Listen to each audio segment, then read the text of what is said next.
el 90% de las decisiones de inversión las hace un hombre en el mundo de Venture Capital y Private Equity. Está demostrado que cuando una mujer está en como socia, como GP, destina 2.5 veces más de capital a emprendimientos con equipos mixtos. ¿Quiénes somos? Somos un directorio. Muchas veces me pasa por ejemplo, tuvimos el evento de la Asociación FinTech, nos invitaron y oye, no tenemos mujeres. Yo tengo una lista de 400 mujeres y picudazas. ¿A quién necesitas? Ese rol de poner a las mujeres en el spotlight, de poder platicar quiénes son y compartir su experiencia, creo que es sumamente relevante. Tú eres presidenta de Mujeres Invirtiendo, que es una organización que admiro mucho. Platícanos de tu rol y platícanos también de la problemática y lo que están intentando resolver. Patricia DeSentis ha pasado más de una década en la industria de capital privado y venture capital, incluyendo su etapa como principal en 500 Latam y hoy como presidenta de Mujeres Invirtiendo. Hablamos de inversiones conscientes, del balance en la vida, de portafolios de vida y también de la industria de venture capital y de los cambios de paradigma. Hablamos también de empoderar a las mujeres y de la importancia también del ejercicio en la vida personal. Sí considero que hay un gran potencial. Si las mismas empresas tradicionales, y pensemos en estas que no tienen tal vez nada de tech, pero ¿qué pasaría si el valor agregado del mundo de venture capital lo podrías aplicar en empresas tradicionales? ¿Y por qué? Porque creo que tienen experiencia, tienen tecnología, tienen todo, y ahí es donde creo que hay una gran oportunidad. Pero sí hay un conflicto de interés porque los incentivos no necesariamente están alineados. Por un lado quieres más equity y obviamente quieres generarles más valor, pero en esa negociación, pues tal vez si existiera una figura que estuviera del lado del emprendedor, también en esas conversaciones, tal vez el emprendedor podría salir mejor parado, ¿no crees? Es muy sonado y es un hecho porque, digamos, han habido estudios, pero cuando tú inviertes un peso en una compañía con equipos diversos y liderados por mujeres, el rendimiento es mayor, alrededor del 20%, ¿no? Invertir no siempre significa dinero. A veces es darse permiso para salir de tu zona de confort, conectar con personas que piensan en grande o convertir tus decisiones en un legado. Si quieres entender cómo el capital puede ser una fuerza transformadora, quédate. Este episodio fue pensado para ti. Comenzamos. Bienvenidos a La Revolución de la Riqueza, el podcast donde hablamos de inversiones que transforman tu vida. En este espacio descubrirás cómo invertir mejor tu dinero, tu tiempo y tus recursos para encontrar la verdadera riqueza. Si buscas transformar cada inversión en libertad, suscríbete, activa la campana y no te pierdas los próximos episodios. Hola Pati, ¿cómo estás? Bienvenida a La Revolución de la Riqueza. Muchas gracias, Javi. Muy emocionada y en verdad honrada de estar aquí contigo. Padrísimo, padrísimo. Pues vamos a hablar de muchos temas. Vamos a hablar de Venture Capital. Vamos a hablar de mujeres invirtiendo. Me encanta. Vamos a hablar también de deporte, que ahorita platicábamos también, que esa es otra de tus grandes pasiones. Entonces vamos a entrarle al tema. Pero empecemos por el tema de Venture Capital. Llevas ya varios años dedicada al tema de Venture Capital y justo antes de entrar estabas platicando algunas reflexiones personales del momento en el que estamos en América Latina. Me gustaría que empezáramos justo platicando eso. ¿Cómo concibes el momento que estamos pasando en América Latina? Gracias. Nuevamente, a ver, creo que es un tema bien relevante y bien interesante. Como decía, llevo más de 10 años en esta industria, del lado desde inversionista, como entrando inicialmente en temas de impacto y luego ya como a nivel operadora en una empresa, en startup como tal, y luego regresé más a la parte de inversión en temas de tecnología. Creo que en estos 10 años he visto un cambio sumamente relevante, más fondos, más capital, rondas de inversión, ups and downs en todos sentidos, ¿no? ¿Qué pasó en 2020? Y realmente como que yo lo divido en ciertas fases, como que esta evolución, ¿no? Entonces como que en una primera parte, si piensas en los primeros años, hallamos alrededor de 15 años, ¿no? Que los primeros fondos empiezan, digamos, a invertir y todo ello. Como que esta etapa de la infraestructura que empiezan a dar las bases y los rieles para que todo funcionara, ¿no? Empresas como Clip para hacer la infraestructura, etcétera. Luego la parte de la digitalización, luego viene la parte un poquito de las apps, ¿no? Cómo podría ser más usos y ahorita el tema de AI. Es como que a nivel personal te diría que a mí me emociona muchísimo el momento en ese sentido. Hay empresas, hoy más que nunca, emprender es sumamente sencillo. Te estaba platicando hace ratito, pero hoy hacer MVPs, experimentar con temas de AI es facilísimo. Sin embargo, y aclarar también de la otra cara de la moneda, creo que el mundo de Venture Capital nos hace falta como ecosistema tener probablemente más resultados, ¿no? Y es algo que hemos hablado mucho tiempo en muchas industrias y creo que las conversaciones en qué tiene que cambiar, primero en cuestionarnos, ¿no? ¿Qué está pasando? Y cómo si estamos desde antes, nos poníamos las metas, igual que Estados Unidos, si debería ser igual, en temas de tiempos, en temas de retornos, en fin, hay muchas cosas que creo que hay que cuestionarnos. Y como industria, tener las conversaciones adecuadas para ver qué tanto debería de cambiar como industria o no. Entonces yo te diría que hoy, particularmente, creo que es una etapa de consolidación y de entender si esta manera de hacer venture capital, como en el pasado, como en miras de Estados Unidos, tiene que ser igual o tienen que cambiar ciertas cosas y ciertas métricas. Ya, para ti, ¿qué debería de cambiar? Porque pues ha sido la eterna promesa, ¿no? El tema de venture capital en América Latina. Y yo no sé si sea los emprendedores, no sé si sea los inversionistas, no sé si sea también tal vez inclusive los clientes potenciales al mercado. O sea, ¿qué es lo que no está cuajando? Yo creo que es una suma de todo, Javi. O sea, como que por una parte sí creo que las expectativas que nos pusimos inicialmente, otra vez versus un mercado de Estados Unidos donde llevaban muchos años, 50, 70, ¿no? Antes, adelante, es bien distinto, ¿no? Por ende, los mismos LPs o inversionistas, esas expectativas de retorno en un mercado donde si bien tiene mucho potencial porque falta digitalización, falta educación, falta finanzas, ¿no? De las cosas más básicas, como tú bien dices, no ha demostrado todavía esas salidas. Temas de tiempos tal vez, estamos viendo que si bien hace falta tal vez o muchos fondos están pidiendo pues más tiempo para poder hacer y tener este regreso, creo que es momento de cuestionarnos como industria otra vez qué pasa. O sea, una de las cosas, para mí es una temática sumamente relevante y en verdad que personalmente le he estado dando muchas vueltas. Queremos hacer desde Mujeres Invirtiendo una cena justo con estos actores y el ecosistema para entender qué está pasando en la realidad, ¿no? O sea, ¿dónde están esas alineación de expectativas distintas? Desde mismos fondos de Venture Capital, o sea, la naturaleza debería de ser que un private equity entre y adopte una empresa de Venture Capital y en fin, ¿no? Como un ecosistema también mucho más activo en temas de M&A, y la realidad es que no lo hay. Entonces, creo que estas conversaciones son sumamente importantes para hablar con actores relevantes y entender qué está pasando, cómo alineamos estas expectativas, qué tanto es de mercado, nos pusimos promesas tal vez demasiado altas. Y o qué tenemos que hacer como industria, porque por otra parte no podemos dejar de invertir en estas nuevas emprendedores, en estas nuevas generaciones, donde otra vez el potencial creo que hoy más que nunca existe de manera exponencial. Sí, mira, pues estás trayendo un tema muy relevante a la mesa, que es la fragmentación misma del ecosistema, ¿no? En Estados Unidos hay toda una serie de pasos que siguen los startups que levantan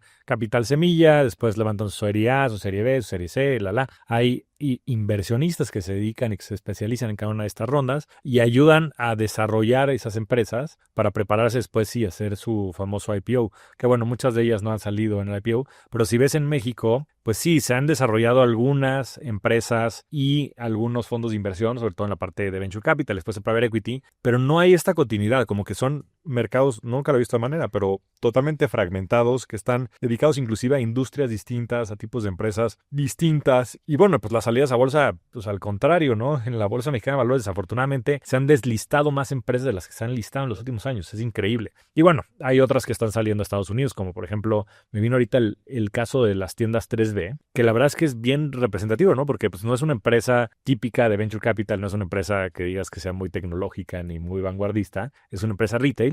Y bueno, pues ha sido un fenómeno con muchísimo éxito. Y tal vez ahí está justo la diferencia, en no intentar repetir el modelo de Estados Unidos de decir, oye, pues aquí tecnología y demás. Porque aparte yo creo que por la naturaleza ese tipo de productos tienden a ser globales, ¿no? O sea, pues no va a haber otro Facebook o no va a haber otro Amazon. Bueno, no Amazon, pues ahí tienes a Mercado Libre. Sí. Pero yo creo que es una muy buena pregunta en el que tal vez no existe una respuesta, sino más bien lo que tenemos que hacer es generar preguntas. Y estas conversaciones, o sea, Y como que creo que ahorita hablabas de ello, pero para mí son estos KPIs que están viendo un fondo de Venture Capital versus Private Equity. Uno te está pidiendo desde el inicio, ¿no? O sea, temas de numéricos, retornos, unit economics, lo cual es increíblemente bueno, ¿no? Pero por otra parte, no existiría un venture capital si no ven el potencial de lo que una empresa puede crear. Pero entonces hay un gap interesante. Puede ser de estos KPIs o de estas expectativas de ambos lados. Y la otra que también hace falta, creo yo, desde el ecosistema, son estos famosos fondos de growth equity. Hay un gap ahí interesante, ¿no? En esta parte donde también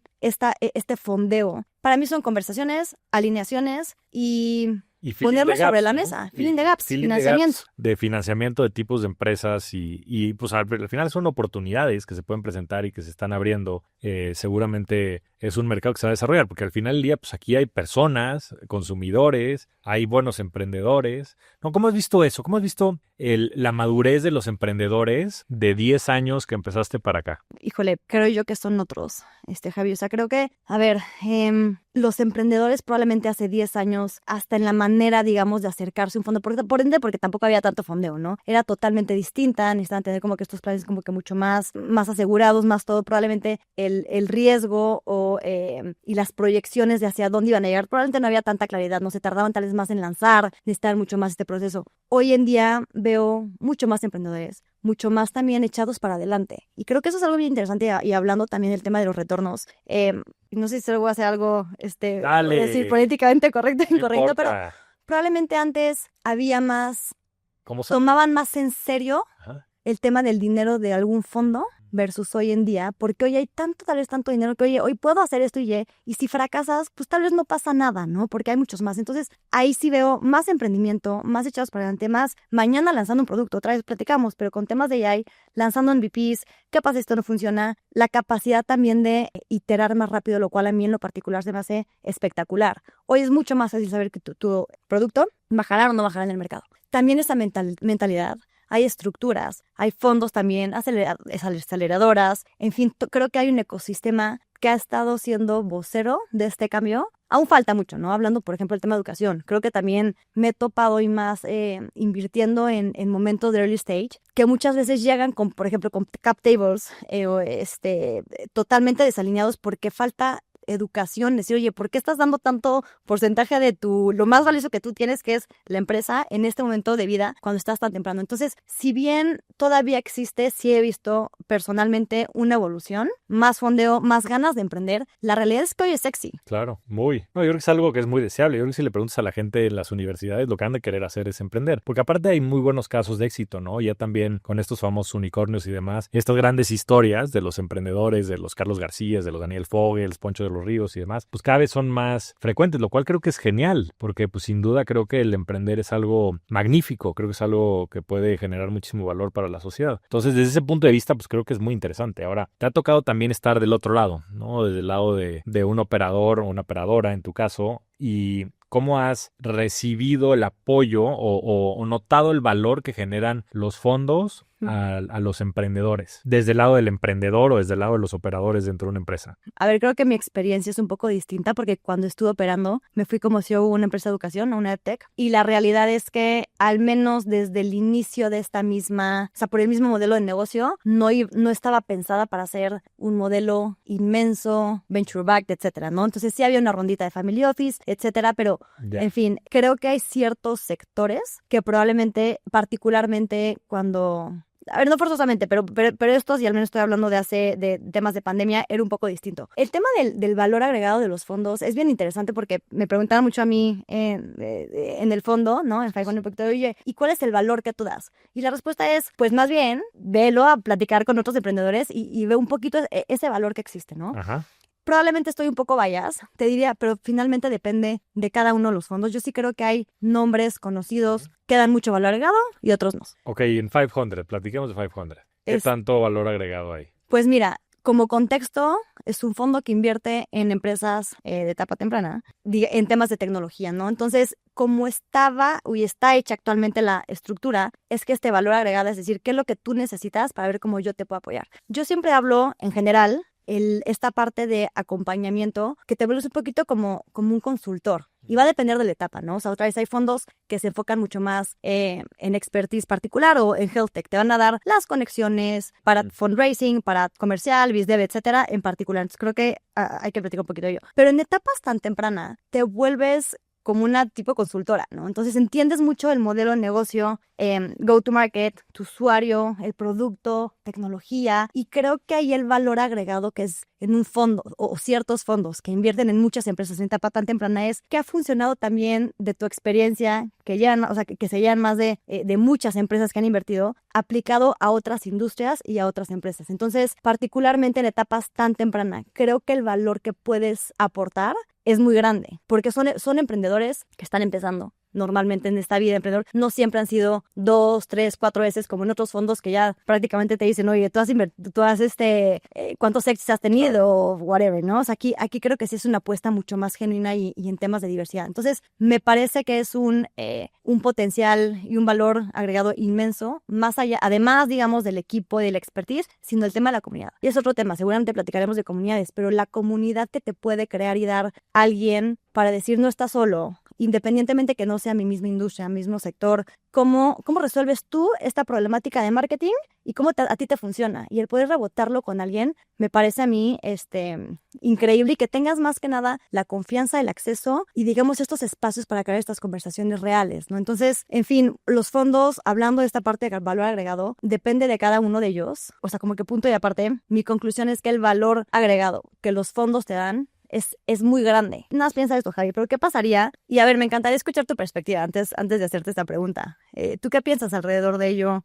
Tú también has estado de ambos lados. Ándale, bien, se volteó aquí la entrevista. Pues mira, yo creo que hay valor agregado, pero también creo que hay un gran conflicto de interés, porque pues al final del día son un poco juez y parte, ¿no? O sea, como le decías, pues son consultores y por otro lado te están pidiendo un porcentaje del equity, pues como que justo ahorita que estaba pensando eso y sabiendo que estás en esta transición, te iba a decir, yo creo que hay esta oportunidad, porque evidentemente hay un conflicto de interés, ¿no? Por un lado te quiero yo aconsejar y te quiero dar y te da, pero por otro lado también está en mejor interés tener el mayor porcentaje posible. Digo que sé que todo eso tiene sus caveats, porque sé que hay muchas rondas y hay muchos principios y reglas de dedo y en fin, son cosas muy estandarizadas, pero sí hay un conflicto de interés porque los incentivos no necesariamente están alineados. Por un lado quieres más equity y obviamente quieres generarles más valor, pero en esa negociación, pues tal vez si existiera una figura que estuviera del lado del emprendedor, también en esas conversaciones, tal vez el emprendedor podría salir mejor parado, ¿no crees? Pues mira, a ver, creo que es lo que te digo, o sea, a mí me pasaba mucho que llegaba a veces con esta estructura de capital que tenían desalineadas, ¿no? Y también del otro lado dices, no hace sentido, ¿por qué están aceptando eso? Hay una falta de educación importante. Creo que sí hay. ¿Y quién educa a estos emprendedores? Ese es el tema. Aquí perfectamente, y sí creo que hay un gap, porque si bien existe información, no hay tanta, ¿no? Entonces, particularmente yo me he dado la tarea y me ha gustado mucho hablar de estos temas y pulverizarlos, que es Venture Capital, porque hablamos un poquito ahí como pochos, ¿no? Porque es la realidad, nadie te enseña. Entonces sí creo que hace falta más educación. Por otra parte también creo, Javi, que los mismos emprendedores tienen que, si deciden estar por este mundo, es algo que siempre digo, tienen que saber a qué se meten, ¿no? ¿Cuál es el mundo de Venture Capital? Sí van a existir, obviamente, eso porque finalmente. Es el juego, ¿no? Y es la realidad. Juego. Ahorita hablas, hay intereses, claro que hay intereses, porque para ver un poquito cómo funciona, hay inversionistas que están invirtiendo en el fondo y el mismo fondo está invirtiendo en una empresa. Entonces, evidentemente hay intereses de retorno. Claro. Pero si tú como emprendedor sabes las reglas del juego y a qué te metes, pues no debería de estar nada oculto, ¿no? Temas de tiempo. Oye, yo te voy a pedir un retorno en tanto tiempo. Entonces, este tipo de cosas, te diría, creo que están desalineadas si tú como emprendedor no tienes este contexto. Claro. Pero regresando un poquito a lo que te iba a decir, o sea, es que sí considero que hay un gran potencial si las mismas empresas tradicionales, y pensemos en estas que no tienen tal vez nada de tech, pero ¿qué pasaría si el valor agregado del mundo de Venture Capital lo podrías aplicar en empresas tradicionales, ¿no? ¿Y por qué? Porque creo que tienen experiencia, tienen tecnología, tienen todo, y ahí es donde creo que hay una gran oportunidad. Y ahí es un poquito en donde me estoy yo enfocando, porque creo que hay mucho potencial y si bien hay un interés genuino de que a la compañía le vaya bien, y hablando de retornos, ¿tienen que ser los tales X que estás buscando al fondo? Pues tal vez no, tal vez unos 3, 4X hace mucho más sentido, pero ¿cómo entonces yo te puedo ayudar a ti, compañía, para darte esta estrategia y decir, tienes muchísimo potencial porque tienes Product Market Fit? Ya lo tienes, ya creciste, ya tienes la estructura, ¿cómo te puedo ayudar más para enfocarte? Para crecer. Claro, para crecer, escalar, para mejorar tus márgenes, todo eso. Meter con tecnología, claro, y con todo lo que has sabido de la industria de Venture Capital, ¿no? Aplicado a empresas más maduras. Que tal vez sea justo este gap que decías de estas empresas o fondos de growth equity, ¿no? Y otro tipo de vehículos que puedan ayudar a otras empresas, o nada más hacerlo como una especie de consultoría, ¿no? Simplemente. Yo creo que hay muchas cosas ahí interesantes. Obviamente, ¿no? Y regresándonos al origen del problema que mencionas, o sea, hoy todo el mundo compite por capital y todo el mundo compite por retornos. Uh-huh. Al final del día, pues un peso que tengo, $1 que tengo, se lo puedo dar a Sequoia o se lo puedo dar a 500. Entonces, pues dárselo a 500 debería de exigir un mayor retorno, porque simplemente están invirtiendo en un país o en una región que tiene más riesgo percibido, ¿no? Es como pensar que las tasas en Estados Unidos y en México fueran iguales, ¿no? Las tasas de interés. Y no, en México las tasas son 5 o 6% más altas porque hay un tema conocido como riesgo país. Y ese riesgo país se traduce simplemente a la probabilidad de que ese dinero o de que ese retorno no se materialice. Es más sencillo que se materialice en Estados Unidos por la madurez del mercado versus México. Pero de ahí parte todo el problema, ¿no? Porque dices, bueno, pues todos tenemos estas expectativas de, oye, pues no está hacer 10 veces, ya sabes, el MOIC, ¿no? Multiple Invested Capital, pues es imposible. Y entonces desde ahí el juego está, fracasando, porque esos retornos no son viables dadas la estructura del mercado y el momento en la madurez en la que estamos viendo. Y tal vez nos podríamos enfocar en eso, en las empresas maduras. En México hay un montón de pymes, y pymes nada más por decir un nombre, porque muchas son medianas, grandes, facturan millones y millones de dólares, que tienen una cantidad de áreas de oportunidad y por eso la industria de search funds, entre otras muchas, Claro. ha brillado tanto en México. Entonces, pues yo creo que por ahí puede haber algo interesante. Pero a ver, entonces platícanos eso, ¿no? Ahorita estás en un periodo de transición, ahorita platicaremos todo, porque aparte acabas de tener una bebé hace un año y ya corriste Boston porque te encanta también el tema del maratón. Pero para ir cerrando un poco este capítulo y ir abriendo los otros, platícanos qué es lo que estás pensando y dónde estás ayudando en este periodo que estás viendo ahorita de transición. A ver, quiero platicarte un poquito de una idea que traigo muy clavada relacionada a esto y me voy a hacer tal vez un zoom out. Pero tiene que ver con esta filosofía de vida. Hace poco acompañé a mi esposo, Pato, cumplió los 10 años en HBS, y vino esta persona que se llama Christina Wallace, que habla un poquito de eso, no sé si has escuchado de The Portfolio of Life. Ah, qué padre. Bien interesante. Y entonces habla de dos cosas, ¿no? Uno, o sea, son dos conceptos. El primero particular, cómo puedes ver todo tu día y cómo lo puedes desglosar, no solamente en el 100% del trabajo, sino el total de cosas o el porcentaje de cosas que a ti te emociona. Entonces, imagínate que, híjole, a mí me encanta hacer ejercicio, pero estoy en un buen porcentaje con mis hijos, pero además hago el podcast, pero en fin, entonces no te define el 100% tu trabajo, como normalmente diría, me enfoco en esto y that's it. La realidad es que habla del potencial que puedes jugar con tu tiempo y cómo lo puedes ver como un pie, ¿no? Como un pastel que lo tienes repartido. Entonces, en ese sentido, esta idea como primera, y la segunda tiene que ver, platica mucho ella y pregunta, ¿y quién eres tú, no? En el pasado, ¿quién has sido? Este concepto de en lugar de traer tu historia, y empecé en banca, y luego me fui a Venture, y operé, y regresé, y impacto, etcétera, es más bien hacer estos, como este común denominador, y decir, si lo piensas en un diagrama de Venn, ¿cuáles son las cosas que soy? ¿No? Entonces, haciendo este ejercicio fue bien interesante porque justo te platico, estoy en esa transición. Y decía, es que yo o sea, no, de a ver, pues yo creo que soy inversionista. Me decía, pero es que no eres, o sea, más bien, puse Venture Capital. Me dice, es que no, tú no eres Venture Capital, tú eres inversionista. Porque eres inversionista, pero no en personas. Perdón, no, sí, o sea, no en dinero. En personas. En personas, claro. En mujeres, claro. En proyectos. Entonces, como que fue bien interesante y regreso a eso porque regresando donde estoy en este periodo, y también con otras ideas, digamos, que traigo alrededor del futuro del trabajo y hacia dónde se va a ir todo esto, de en dónde deberíamos de estar y poner esfuerzos, hoy más que nunca creo, o estoy explorando, porque me estoy dando la oportunidad. Qué bien. De hacer varias cosas, ¿no? En ese sentido. Entonces, por ejemplo, una de las hipótesis que estoy teniendo es justo esto que platicamos. ¿Qué pasa si este valor agregado que yo puedo dar de una manera mucho más, o sea, llevo haciendo esto más de 10 años, más estratégico, más operativo y acompañamiento a las empresas para entender qué les duele, cómo los enfocamos y en dónde los podemos ayudar a crecer en esta parte estratégico? Hacerlo, hoy, por ejemplo, estoy acompañando a un family office que no tiene, por ejemplo, este rol, particularmente como de Operating Strategic Partner, algo así, y yo soy ese rol, que me da la oportunidad de estar con las empresas directas que han invertido y sumamente interesantes en temas de AI, una en Silicon Valley, en fin, una digamos que está pivotando y la otra que está empezando.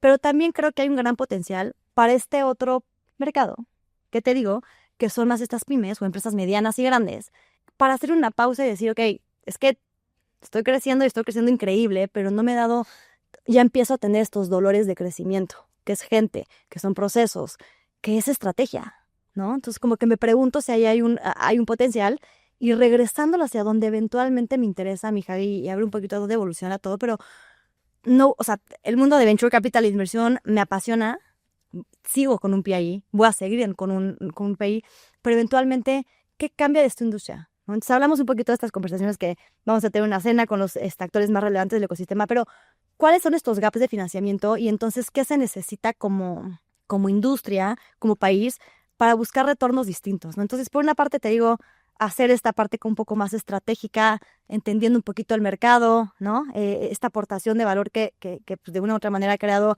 de ambas caras de la moneda. Por otra parte, hoy en día estoy muy involucrada, seguramente lo platicaremos con este proyecto de Mujeres Invirtiendo. Por otra parte, me emociona también emprender, sinceramente. Tema, lo que te decía hoy más que nunca, es como que walk the talk, ¿no? Hablamos mucho tema de AI, inversión en AI, pero si realmente no lo haces y no lo ejecutas tú, pues Es bullshit. es bullshit. Claro, hay que aprender haciendo, por supuesto. Y entonces me estoy metiendo mucho en un tiempo o sea, mi tiempo libre para hacer cosas. Te platicaba, pero está lanzando como, para mí, ¿no? Hoy tengo un reto de temas de crianza, he leído 1000 libros, cómo tomas las decisiones relacionadas a esto, ¿no? Pero bueno, pues el libro te diría eso, pues es imposible que te das tanta información. Es un poquito creando eso y decir, ¿cómo puedo crear una coach de crianza personal que a mí y a mi familia nos funcione? Y a ver qué pasa, ¿no? Entonces, son un par de ejemplos de cómo estoy haciéndolo, hacia dónde va a llevar esto eventualmente. Te digo, creo que es la suma de ciertas cosas que hoy me emociona y que hoy creo que tengo la oportunidad de explorarlo, pero sí con un pie importante en la parte de estrategia, de acompañamiento y de inversión. Me encantó ese concepto de Portfolio of Life, qué interesante y de... Te voy a regalar el libro. Buenísimo, buenísimo. Creo que es algo que pocas veces pensamos que definitivamente es lo más importante probablemente que tengamos, ¿no? O sea, básicamente, pues no en qué estás invirtiendo ni en qué estás trabajando, sino cómo se ve tu vida hacia adelante, ¿no? En qué estás poniendo tu tiempo, tu energía, tu foco.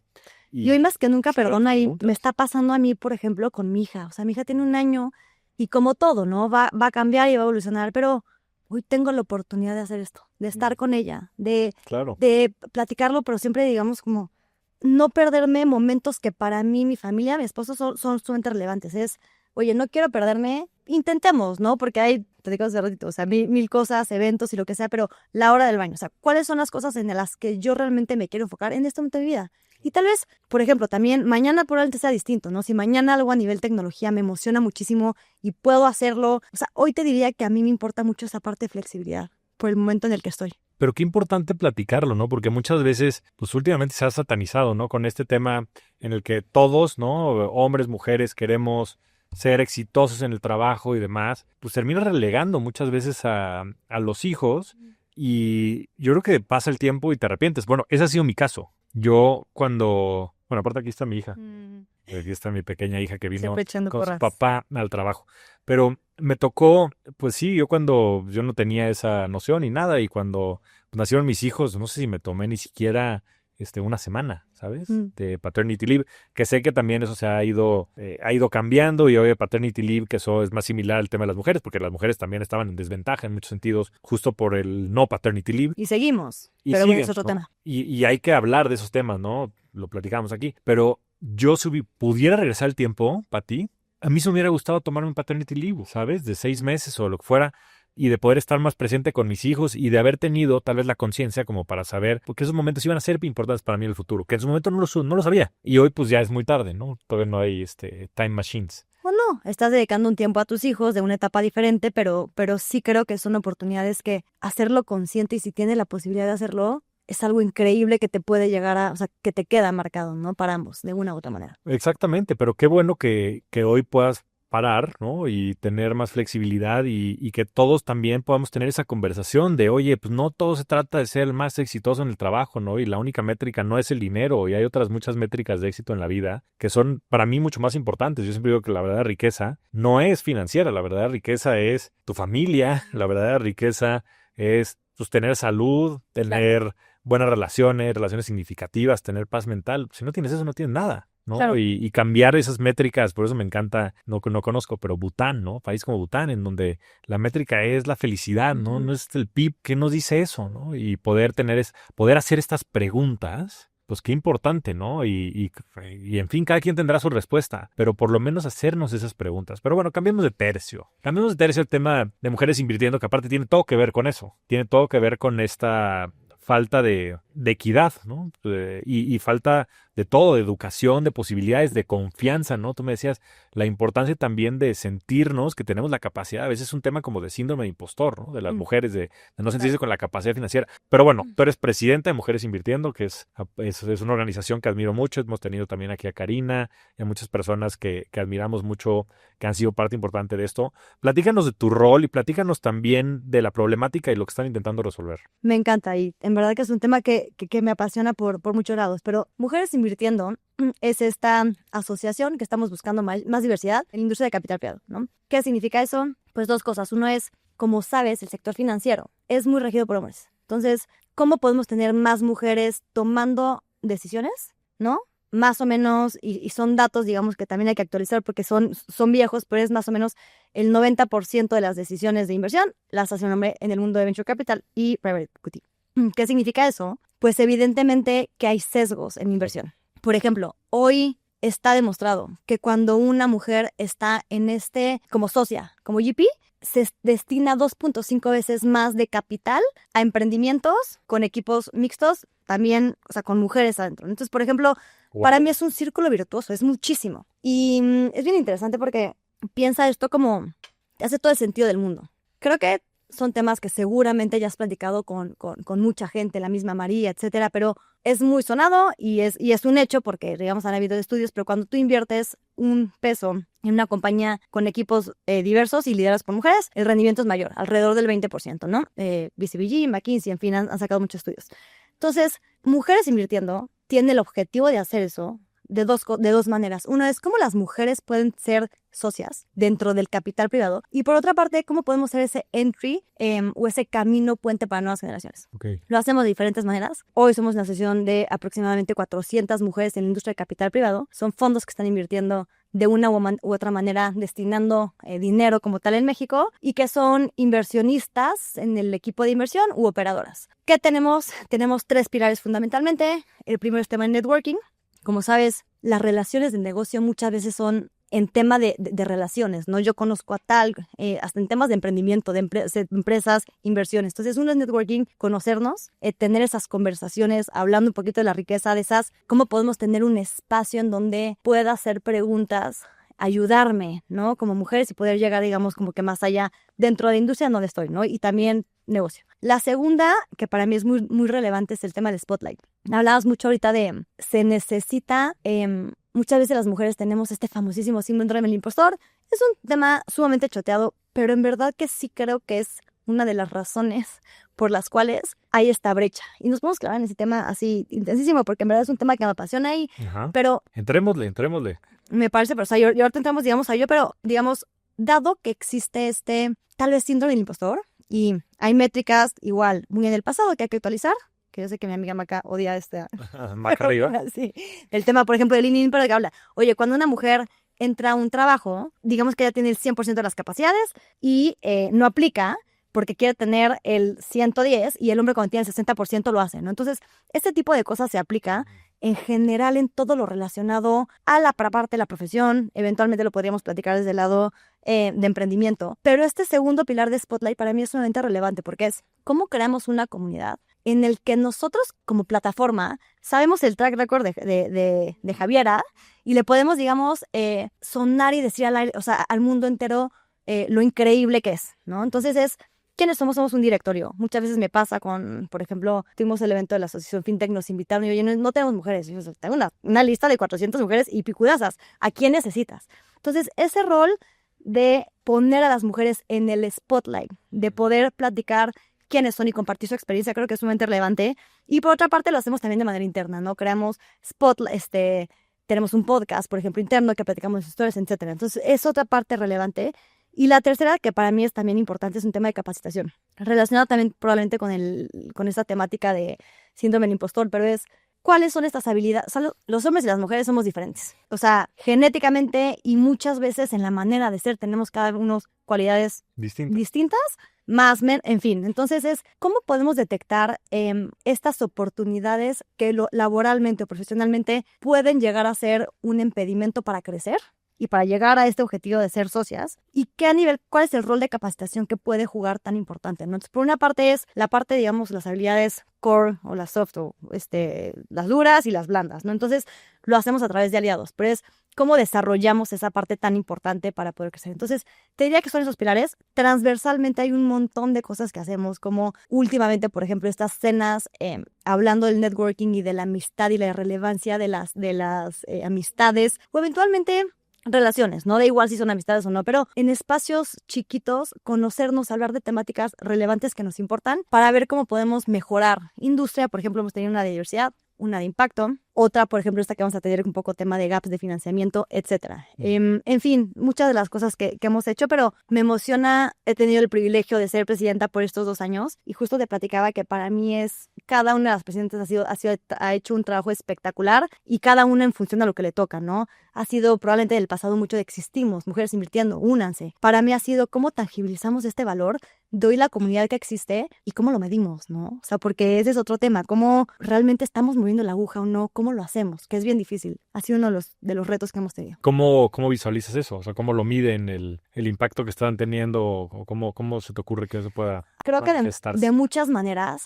Finalmente, hoy es medir en dónde estamos, o sea, cómo entramos y cómo salimos, ¿no? Hoy lo que vamos a hacer, y uno de los proyectos bien importantes que queremos es mapear a la industria de capital privado relacionado en tema de, más allá de sueldos y salarios, porque han habido muchos esfuerzos que sí existen, en tema de beneficios, políticas de maternidad, etcétera. ¿Cómo estamos hoy? Entonces, en ese sentido, ¿cuántas mujeres hay que toman decisiones y cuántas no? Vamos a lanzar un estudio y un mapeo en general, no solamente de mujeres invirtiendo, sino queremos ahora sí que abordar a toda la industria, que han habido esfuerzos, por ejemplo, de asociaciones como la VEXCAP, que solamente han sido para los miembros, pero para entender cómo estamos. Y para mí lo más importante es hoy mapear dónde estamos hoy, para entonces sí, el siguiente paso es yo como fondo, como organización, como líder, decir, ok, dentro de lo que ya existe, yo estoy aquí y hacerlo de manera interna. Y una siguiente fase es cuáles son las best practices que eventualmente deberían, no sé si deberían, pero otras empresas existen y deberían de ser. Y hasta eventualmente qué pasaría si hasta no sé, voy a hablar un sello, una calificación, no lo sé, ¿verdad? Pero antes que eso, para mí es nada más, mapeemos a la industria, claro, veamos cómo estamos y cómo en conjunto, cómo podemos solucionar este tipo de cosas, ¿no? Claro. O sea, mapear la industria y analizar cuál es la problemática, porque es un tema sistémico, que no es que simplemente corriges esto y se resuelve, ¿no? Hay tantos puntos que creo que lo que a veces hace falta no es tener respuestas, sino tener mejores preguntas. Y creo que, en fin, por la evolución que ha tenido el proyecto y demás, me parece algo muy sensato esto que está haciendo. Pasemos al tema del deporte, Pati, porque además me parece muy interesante como que el unir todos estos puntos, porque creo que al final del día están muy correlacionados también. El tema de las finanzas, las inversiones, con el tema del ejercicio, yo siempre he creído que es una perfecta analogía. Al final del día el interés compuesto también lo puedes ver en el deporte y es un tema que te apasiona a ti muchísimo. Cuéntanos de dónde nace esta pasión y cómo la vives dentro de este portafolio de tu vida. Sí, me encanta, Javi. A ver, en lo personal, definitivamente viene de mi familia. Mis papás son personas que son, desde que tenían 30 años ellos empezaron a entrar a hacer ejercicio. Mi papá es algo que me encanta y admiro un montón, ha hecho más de 50 maratones. ¡Wow! Papá tiene 71 años y actualmente sigue corriendo, igual que mi mamá, lleva varios maratones. Mi familia en general. ¿Corriendo maratones todavía? Mi mamá no, los dejó hace tiempo, y mi papá hace un par de años también, pero siguen parándose diario en la mañanita a hacer algo de ejercicio, correr mucho, es algo de ello, ¿no? Y por ende creo que a la familia nos lo metieron en el ADN. De hecho, no, o sea, ahorita pensándolo en fuerte y desde la parte de psicología, que esa parte me encanta, uno de los episodios que hablas con Pablo de toda la parte de otro tema, psicología de dinero. Pero bueno, en el tema del deporte creo que es igual. Nos los metieron. Creo que para mí ni siquiera estaba sobre la mesa. Había que hacer algo. Entonces yo hice mucho gimnasia olímpica. De los 6 a los 12 años, me fascinaba, fui a nacionales, o sea, me encantaba y yo creo que es de mis sueños, frustrados. En fin, ahí empieza, para mí siempre el deporte ha sido una disciplina, después entré a temas de tenis y en algún momento, probablemente en la carrera, empecé a correr. Llevo más de 10 12 años corriendo. Y como tú bien dices, Javi, me apasiona. Llevo 6 maratones y para mí es parte de mi vida y es raro porque yo creo que tú me vas a entender muy bien, pero cada uno de mis maratones, particularmente porque son unas pruebas que te retan mucho en todos sentidos y más que nada el entrenamiento adicional a la prueba, para mí ha sido una enseñanza del momento de vida en el que estoy. Hoy, por ejemplo, no puedo comparar mi primer maratón, que era...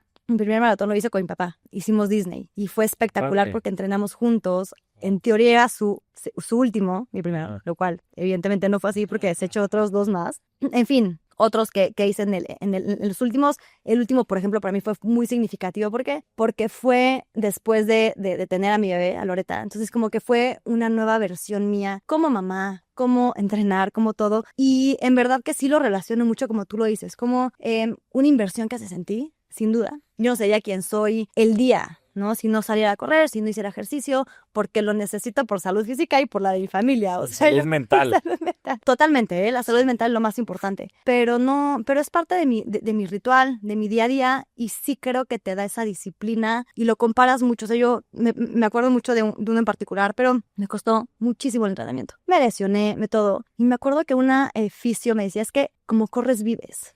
Y dije, wow, claro. Nunca había hecho esa pausa. ¿Qué me está pasando? Entonces, para mí es un reflejo del momento de vida. Y en fin, como tú sabes, cada paso, periodo del maratón, cada momento tiene algo. Entonces, para mí siempre es algo que, híjole, que me emociona mucho, que me motiva mucho, que cada una de las fases, soy mucho de hacerme como hacks o mi cajita de herramientas para diferentes cosas, ¿no? Entonces, en particular para el maratón, cada una siempre tengo un porqué, un propósito, una pasión. Y tal vez cada, por así decirlo, tranche o espacio, ¿no?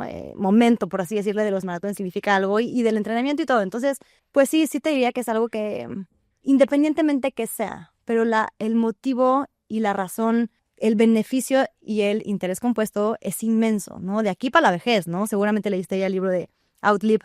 Sí. No, y la importancia del ejercicio, ¿no? Dentro de la ecuación de la vida. Y alrededor de ello, ¿no? O sea, porque no es solamente lo que te gusta, pero cómo lo complementas, cómo entra en esta nueva vida y en este Portfolio of Life. Regresando a ello, para mí depende del momento en el que estoy. Creo que también parte del concepto de Portfolio of Life, esto es cambio un montón. Hoy soy una, pero tal vez en 2 meses soy otra porque mi prioridad es distinto y está bien y es parte de.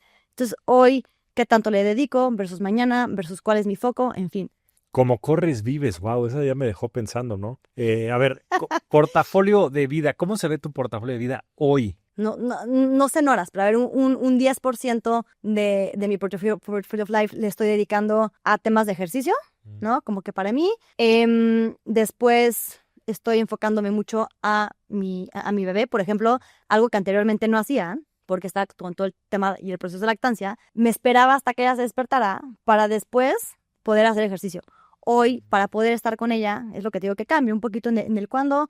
Me despierto temprano y luego estoy con ella, le dedico un buen cacho en la mañana para después enfocarme a algo relacionado al tema del trabajo, a las empresas que estoy asesorando, a desarrollar temas de AI, a hablar con gente también interesante para crear, digamos, también esta parte de las conexiones. Un buen porcentaje también a hoy lo que es Mujeres Invirtiendo, acabar con los proyectos, a esto que te platicaba, estos proyectos.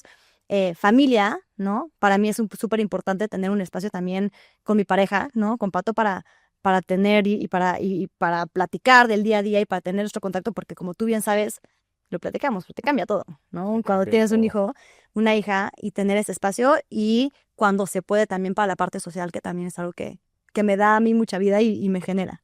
Qué padre reflexión esta del portafolio de vida, porque pues al final del día eso es nuestra vida, ¿no? Y muchas veces creo que tenemos esta sobreindexación hacia el tema profesional, cuando están todas esas otras áreas que son igual o más importantes y que muchas veces pasamos desapercibidas, ¿no? Porque simplemente no lo tenemos presente como concepto. Y entonces no te da FOMO. Claro. ¿No? Dices, claro. Y creo que la otra cosa bien importante es esta flexibilidad. Hoy lo platicamos igual, pero es bien difícil balancear. Sí. No puede, o sea, balancear profesional, ejercicio, en fin, todo lo que para ti es relevante, espiritualidad, mentalidad, ser madre, todo, ser madre. Pareja, amiga. O sea. Todo. Y la realidad es que muchas veces yo creo que hay unas cosas en las que vas a, no sé si caer, pero vas a estar más abajo de las otras. And that's fine. ¿Qué pasa si hoy para mí el interés es esto. Y en 2 meses o 6 meses o al año cambian un poquito como que esos porcentajes y está perfecto. Entonces no te estás matando en tu vida tampoco por un tema, no sé. Sí, de que FOMO. exacto, o que le estás metiendo más peso, etcétera, porque todo cambia, ¿no? En ese sentido. Sí, porque al final del día el recurso más escaso es el tiempo, no es el dinero, ¿no? Muchas veces creo que no lo tenemos presente, pero pues hay 24 horas al día, ¿no? Y cómo te divides eso, ¿no? Y esta sobreindexación al dinero creo que tiene que ver con esta conceptualización que tenemos del éxito, de, pues en fin, del sistema capitalista en el que vivimos, muchas cosas, pero que muchas de estas ya están cambiando, ¿no? Y muchas, yo vivía en la rat race, o sea, yo estaba en la rat race, estaba ahí montado en la rueda de hámster y no me quería bajar porque claro, pues nunca me había hecho esas preguntas, nunca había analizado cuál era mi portafolio de vida y qué era lo que yo quería priorizar. Entonces sufría un FOMO excesivo. Y todos hemos estado, Javi. O sea, yo creo que es algo que nos pasa y que hoy sí creo que hay más espacio de concientizar ese tipo de cosas que es una ventaja, que hay un espacio de decir una pausa y por eso existen tantas aplicaciones y tanto acompañamiento en salud mental en sí, pero creo que sí el rush del día a día se nos va yendo y nada, hay que hacer, creo que, por ejemplo, particularmente lo hago mucho a final de año, ¿no? Cuando vienen los propósitos, o sea, más allá de los propósitos, de sí me gusta darme una pausa para entender en dónde estoy, dónde quiero hacer. No significa que lo vaya a hacer así textual, pero es dónde está. Hay que medirnos, ¿no? Lo que no se mide. Sí. ¿No? No se puede trabajar. Y no se puede mejorar. Y también muchas veces vivimos como en inercia, ¿no? No somos intencionales y creo que hay una gran área de oportunidad y por eso celebro que también te estés dando un periodo de transición en el que te estés dando la oportunidad de explorar distintos caminos, porque eso, en fin, es muy valioso, el pausar, ¿no? Como corres, vives, ya se me quedó esa ahí. Dije yo que vengo así corriendo y digo, ¿y ahora qué preguntas traeré? Pero bueno, ¿dónde puede encontrar la gente, Pati? Si te quieren buscar para lo que sea, para que los ayudes en su empresa pyme, mediana, grande, para que, en fin, exploren lo que sea que puedan explorar contigo, ¿dónde te pueden encontrar? Te diría que el último año he estado hablando mucho alrededor de mi experiencia de temas de venture capital, temas de mujeres, maternidad, que hoy en día también como que lo traigo, y tema de finanzas en LinkedIn. Entonces, creo que por ahí es una gran manera de hacerlo, de platicar con gente, de explorar ideas. Por ejemplo, hoy también que traigo una idea muy, muy particularmente, ya no platicamos, pero el tema de las finanzas y las mujeres y la libertad financiera, que para mí es importantísima, ¿no? Entonces, exploro cosas, reboto cosas, pero me encanta y creo que hoy es el medio para hacerlo. Buenísimo. Y ya para cerrar, Pati, ¿cuál ha sido tu mejor inversión? Y esto lo digo en el aspecto más amplio de la palabra. A ver, ya platicamos del tema de la salud, que creo que si tú no estás bien, nada lo demás alrededor de ti está bien, ¿no? En fin, hoy para mí es eso, pero te diría que más allá de la parte financiera y yendo de mucho más, para mí es el tema de la pareja. Es con quién decides en este momento tan relevante compartir tu vida, porque porque yo tengo mis sueños, ¿no? Tengo mi vida hoy, tengo mis retos, tengo mi todo. Cómo veo la maternidad alrededor y cómo en pareja y cómo podemos formar esto. Entonces, sin duda es eso y evidentemente con ello viene el tema de familia, ¿no? Por lo que hablamos, darte el espacio para tus hijos, en qué momento sí, en qué momento no. Sí, te diría que es eso, la mejor inversión, sí, ahí me quedo. No, pues buenísimo. Son una gran pareja. A Pato lo tuvimos aquí, si no me equivoco, de los primeros 10 episodios, Pato Bichara, entonces búsquenlo y también le mandamos un fuerte abrazo al gran Pato. Y pues nada como tener un gran socio de vida, ¿no? Una gran socia de vida. Yo ahorita también, esa ha sido mi reflexión este último año. Valoro y aprecio muchísimo a mi querida esposa, porque claro, pues muchas veces no nos damos cuenta de todo lo necesario que es para que nosotros podamos también tener ese balance y ese portafolio de vida, ¿no? El tener a alguien que nos ayude, que nos comprenda, que nos challengee, que nos impulse, que nos contenga. Que te dé feedback, que ¿no? te dé Cuando feedback, se necesita. ¿no? Y que sea un gran espejo, ¿no? Porque al final del día eso es lo que somos. Pues muchísimas gracias, querida Pati. Gracias por estar aquí con nosotros. Gracias por la invitación, Javi. Feliz de platicar contigo. Padrísimo. Gracias por acompañarnos en otro episodio. Si te aportó valor, dale like, suscríbete y compártelo con quien quiera aprender a invertir mejor. Recuerda, cada inversión, grande o pequeña, construye tu riqueza. Esto es una producción de Sonoro.